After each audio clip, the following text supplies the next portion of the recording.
Hello दोस्तों, welcome to new video. आज की वीडियो में हम बात करने वाले हैं जो ब्रिक्स सम्मेलन हुआ है आपका 2020 का, ठीक है, इसके बारे में। तो इसके बारे में आपको क्या क्या जानना चाहिए और कैसे कैसे क्वेश्चंस आपसे एग्जाम में आ सकते हैं, वो सब आपको जानना बहुत ही ज़रूरी है। तो देखिए, ब्रिक्स, तो सबसे पहले हम जानेंगे कि ब्रिक्स का फुल फॉर्म क्या है ये, ठीक है, कैसा चीज़ है ये। तो इसके बारे में पूरा डिटेल में जानेंगे। तो उसके पहले हम जान रहे थे कि कौन सा सम्मेलन था। तो देखिए, ये 12वां सम्मेलन था, ठीक है, ट्वेल्थ समिट, ठीक, समिट को हिंदी में सम्मेलन बोलते हैं। तो ब्रिक्स, देखिए, ब्रिक्स का फुल फॉर्म होता है बी से ब्राज़ील, आर से रसिया, आई से इंडिया और सी से चाइना और एस से साउथ अफ्रीका। तो देखिए, ये 2009 से चल रहा है, यानी कि हर साल ये होता है, ब्रिक्स सम्मेलन होता है, यानी इन पांचों देशों का, ठीक है, 5 देश है, ठीक है, इन्हीं का एक सम्मेलन होता है, ठीक है। इसको शॉर्ट फॉर्म में ब्रिक्स बोला जाता है, ब्रिक्स सम्मेलन। तो ये 2009 से चालू हुआ है और हर साल 2010, ठीक है, 11, 12, 13 और लेकर के अब तक हो रहा है, ठीक है। और इस बार जो था वो 12वां था। और ये कब शुरू हुआ था इसके बारे में, तो ये देखिए 2000 प्लान इन 2001, ठीक है। इसका मतलब ये हुआ कि 2001 में ही इस संगठन को बनाने की तैयारी चल रही थी, लेकिन ये फाइनल कब हुआ, 2009 में, ठीक है। देखिए, इन 2020 was plan in July but covid problem. इसका मतलब ये हुआ कि जो ब्रिक्स सम्मेलन, ठीक है, ये जो ब्रिक्स सम्मेलन है ये आपका इस साल यानी 2020 में जुलाई में होना था, ठीक है, जुलाई में होना था, लेकिन कोविड-19 के चलते इसको पोस्टपोन कर दिया गया था, यानी कि टाल दिया गया था। तो अब जाकर कि ये 17 नवंबर, ठीक है, 2020 को ये सम्मेलन हुआ है। लेकिन ये भी मतलब पहले क्या होता था कि कोरोना के पहले जो है आपको जो ब्रिक्स सम्मेलन है, सभी देश के प्रधानमंत्री, गवर्नर्स और फाइनेंस मिनिस्टर जाकर मिलते थे एक जगह जहाँ पर होता था ये सम्मेलन। जैसे कि इस बार जो हुआ है वो रसिया में हुआ है, ठीक है, ठीक है। यानी कि जो सम्मेलन है ये इन्हीं 5 कंट्री में ही होगा, मतलब ऐसा नहीं कि इन देशों के अलावा किसी देश में होगा, इन्हीं 5 कंट्री के बीच में ही होगा, मतलब चाहे जब होगा। तो इस बार जो है रसिया ने जो है मेज़बानी किया था इसका, तो रसिया में ये हुआ था। तो रूस में मतलब सबको जाना था, लेकिन कोरोना की वजह से टाल दिया गया, लेकिन कोरोना ख़त्म नहीं हुआ।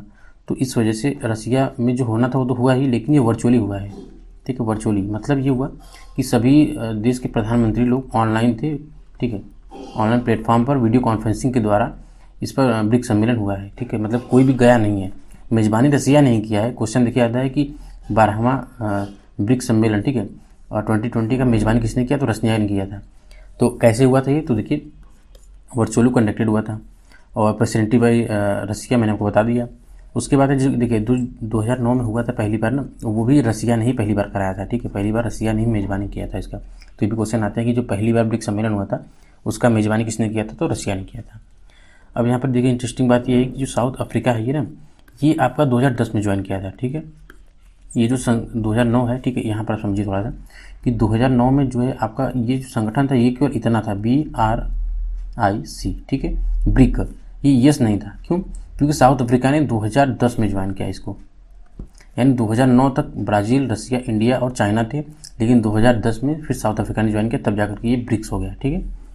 उसके बाद state leaders, finance minister, bank governors. इसका मतलब ये हुआ कि इसमें होता क्या है कि स्टेट लीडर्स यानी कि जो भी देश के PM, ठीक है, या फिर प्रेसिडेंट जो भी हैं वो मिलते हैं। उसके अलावा फाइनेंस मिनिस्टर मिलते हैं और बैंक के गवर्नर्स मिलते हैं। तो ये हो गया आपका ब्रिक्स के बारे में कि क्या है ये। तो इस बार का थीम क्या था, देखिए हर बार का एक थीम होता है कोई ना कोई, कि मतलब किस बारे में बात होगी। तो ये देखिए थीम क्या था इस बार का, क्वेश्चन यहाँ से भी आता है कि 12वें ब्रिक्स सम्मेलन का थीम क्या था। तो देखिए global stability, shared security and innovative growth, ठीक है। तो ये इसका थीम था, इसको समझिएगा थोड़ा सा। देखिए 17 नवंबर 2020 को ये सम्मेलन हुआ है, ठीक है। उसके बाद ओवरऑल 40% पॉपुलेशन कवर्ड, ठीक है। इसका मतलब ये हुआ कि जो 5 कंट्रीज़ हैं, ठीक है, ये 5 कंट्री अकेले 100 में से, ठीक है, मान लीजिए 100% आपका पॉपुलेशन है, तो इसमें से 40% पॉपुलेशन जो है वो इन्हीं देशों से आते हैं, इन्हीं 5 कंट्रीज से, यानी ब्रिक्स से, ठीक है। तो ये 40%, सोचिए कितनी बड़ी जनसंख्या है जो केवल 5 देशों से आती है, बाकी 60% जनसंख्या जो है अदर जितने देश हैं उससे आती है, लेकिन 40% जनसंख्या इसी से आती है। और इसके अलावा देखिए 30% जो एरिया है वो इन्हीं 5 देशों द्वारा क्या किया है, कवर किया जाता है। यानी कि 70% एरिया में जो अदर कंट्रीज हैं, बाकी 30% में ये केवल 5 देश हैं, ठीक है। देखिए 4th conducted in India on 29 March 12 by Manmohan Singh. इसका मतलब ये हुआ कि क्वेश्चन आता है कि मतलब इंडिया में पहली बार कब मतलब कि कंडक्ट किया गया था, यानी इंडिया ने कब मेज़बानी किया था ब्रिक्स सम्मेलन का, और वो कौन सा सम्मेलन था, यानी कौन से ईयर में हुआ था। तो इसका जवाब है कि इंडिया ने चौथा जो सम्मेलन था, ठीक है, चौथा सम्मेलन वो भारत की मेज़बानी में हुआ था और वो 29 मार्च 2012 को हुआ था। उस समय प्रधानमंत्री कौन थे? मनमोहन सिंह, इन्होंने मेज़बानी किया था उसका। उसके बाद इंडिया में कब हुआ था? तो दूसरी बार हुआ था इंडिया का 8वां, ठीक है, 8वां कंडक्ट हुआ था इंडिया के द्वारा। ये 15-16 अक्टूबर 2016 में हुआ था। तब प्रधानमंत्री कौन थे? नरेंद्र मोदी जी थे। उसके बाद इंडिया में जो देखिए अभी कौन सा मैंने आपको बताया शुरू में कि ये 12वां हुआ है, ठीक है, 12वां सम्मेलन हुआ है। तो 13वां भी देखिए अब जो आने वाला है वो इंडिया में ही होगा, ठीक है, मतलब ये पहले ही कंफर्म हो जाता है कि अगला सम्मेलन किस देश में होगा। तो 13वां जो है वो आपका इंडिया में होगा, तो इंडिया मेज़बानी करेगा।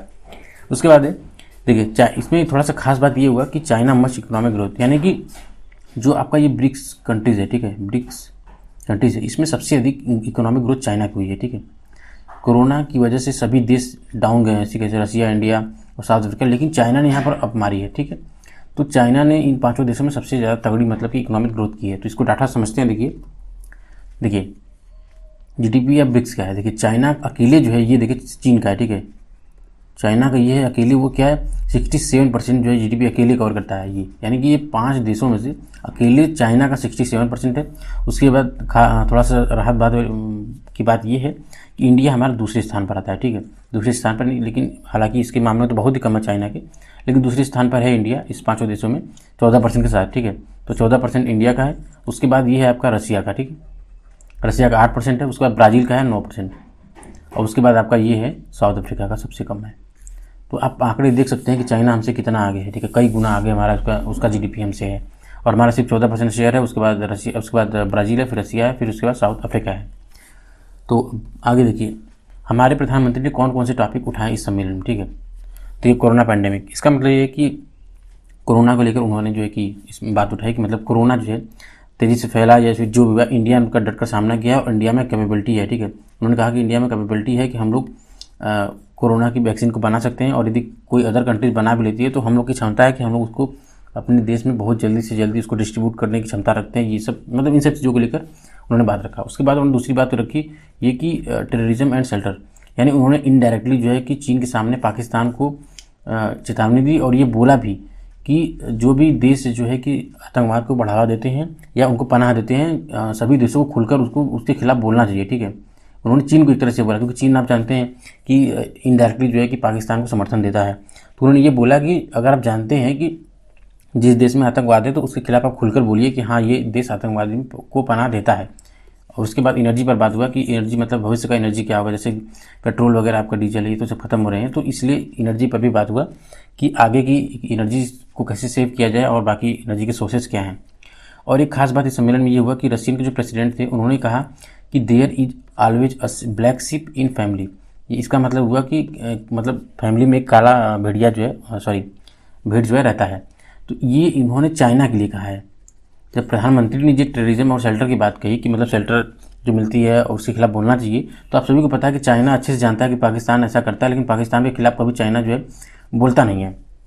तो इस वजह से रशियन प्रेसिडेंट ने चाइना को टारगेट किया इनडायरेक्टली कि there is always black sheep in family. उसका मतलब है जो ब्रिक्स फैमिली है, ठीक है, इसके बारे में उन्होंने बात की। जो ब्रिक्स फैमिली है उसमें चाइना ऐसा है ब्लैक शिप है जो इनडायरेक्टली इसको आतंकवाद को बढ़ावा देता है।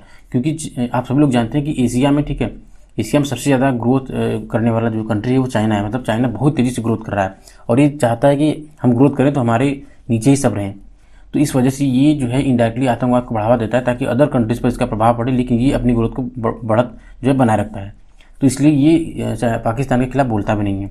तो इस बात पर प्रधानमंत्री जी ने भी कहा और रशियन प्रेसिडेंट में इनडायरेक्टली चीन को लताड़ा एक तरह से, ठीक है।